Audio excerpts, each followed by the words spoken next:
Hey everyone, this is Faiz and welcome back to my channel. A couple weeks ago, I did an unboxing for the all-new Tambour Horizon Light Up Connect smartwatch by Louis Vuitton. You can click the link on this video or the description below to check it out if you want to. Today, I am here to review the watch after using it daily for a couple weeks.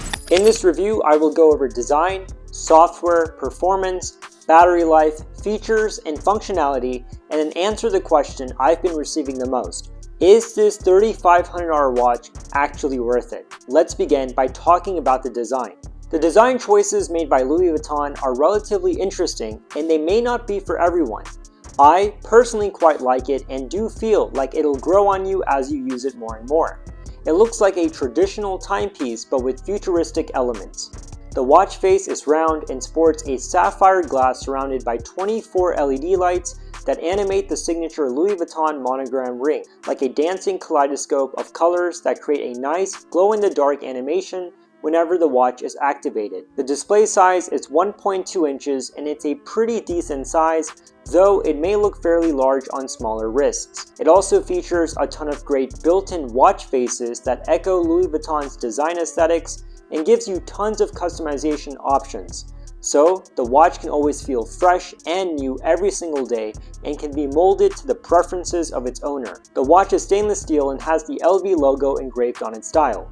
So overall, I'm pretty impressed with the design, both of the hardware and the watch faces themselves. Now, there's also a matte brown version of this watch which starts at $4,100. Now, one thing I do need to note here is that this watch may look a little bit bulky and hefty on smaller wrists, and Louis Vuitton only has one size that they offer, which may be big for some. I do wish, however, that they went the Apple route and offered two sizes for people to choose from. Now, let's talk about software. In the world of smartwatches, there are two major players in the game. One is watchOS by Apple, and the other is Wear OS by Google. And Wear OS is what the previous generation Louis Vuitton connected smartwatches were running on. With this new third generation connected watch, however, Louis Vuitton is abandoning Google's Wear OS and is instead using its own proprietary software.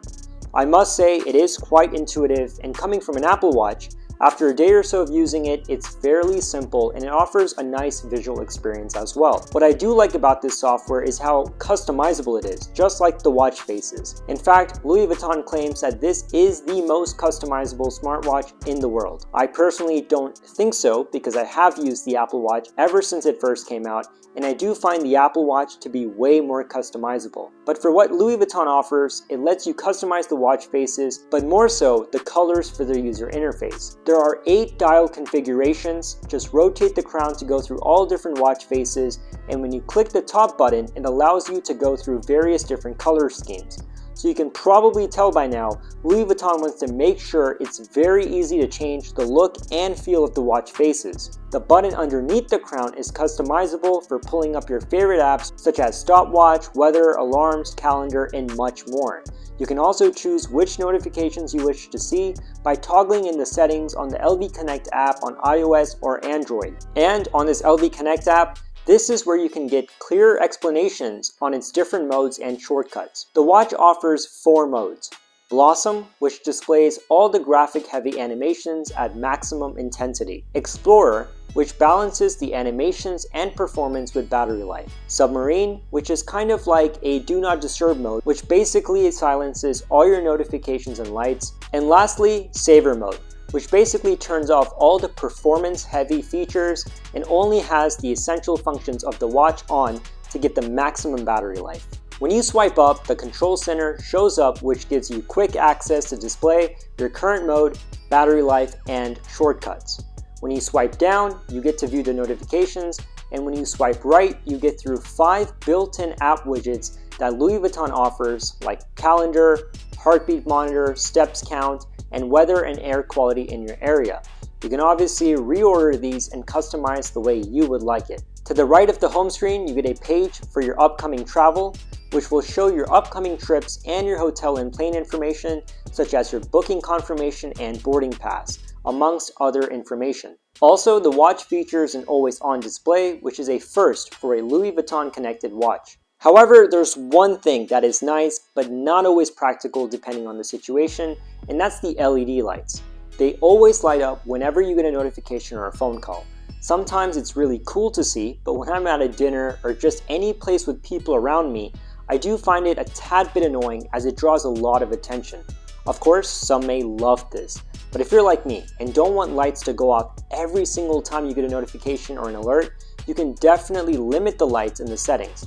It's not a big thing, but something I definitely wanted to point out. Now let's talk about performance. This watch has a Snapdragon Wear 4100 processor, and I won't spend too much time on this topic because, to be honest, it's a watch, and you're not using this the same way you are using a computer or a smartphone.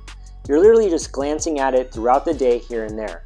So all I'll say here is not once has the watch lagged or have I experienced it slow down on me, and that is the most important thing, making sure the watch is fast and doesn't glitch up. So Louis Vuitton definitely delivers on that. But let's talk about battery life before we get into features.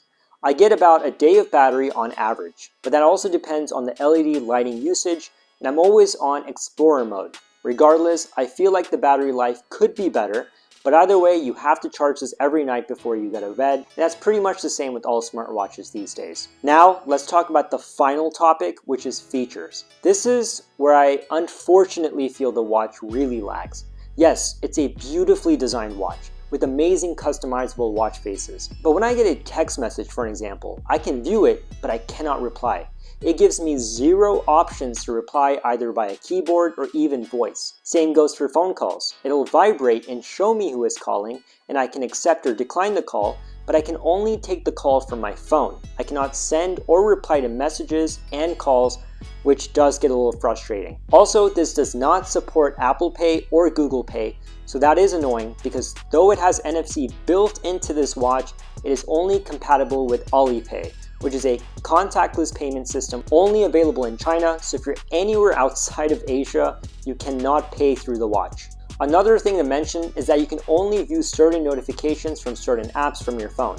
For an example, if I get a reminder alert from my Reminders app on my iPhone, I can view the reminder on this watch, but I cannot modify the reminder or mark it complete by a single tap of a button. I can only view notifications my phone gets. I cannot act on those notifications at all other than just dismissing them. Also, when you look at this watch, it's a little on the bulkier side like I talked about in the beginning.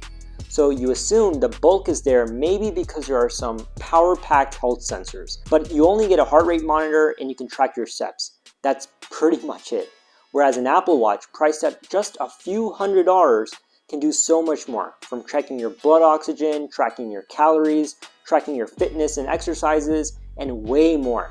So I'm kind of disappointed that this cannot do any of that. On the other side, this isn't meant to be a fitness device, but still, when you're paying in the thousands, it's fair to expect certain things. Now, here comes my verdict. To fully understand this product, it needs to be looked at differently from other smartwatches. In fact, I think it would be quite unfair for this watch to be compared to an Apple Watch, for an example. You see, those watches are not necessarily beautifully crafted jewelry. They're nice, but their purpose is to be the smartest smartwatch that can also tell time. This, on the other hand, is a beautiful, elegant timepiece that, by the way, also has some cool smartwatch functionality. So if you're someone who likes beautiful watches but wants to also get some of those smartwatch functionalities, then this watch is fantastic and you will love it. For an example, I have a Rolex and I love it, but sometimes I wish I could get my notifications on it or alter its watch face and all of that. But with this, you can. Just don't go around comparing this to an actual smartwatch, because then you'll come out disappointed with its limited smart capabilities. So this pretty much sums up my review on Louis Vuitton's Tambour Horizon Light Up Connected Watch. Wow, it's quite a mouthful of a name. But anyways, let me know your thoughts or any questions you have in the comments below. And like always, if you haven't already, be sure to subscribe to my channel. Till then, I'll see you next time.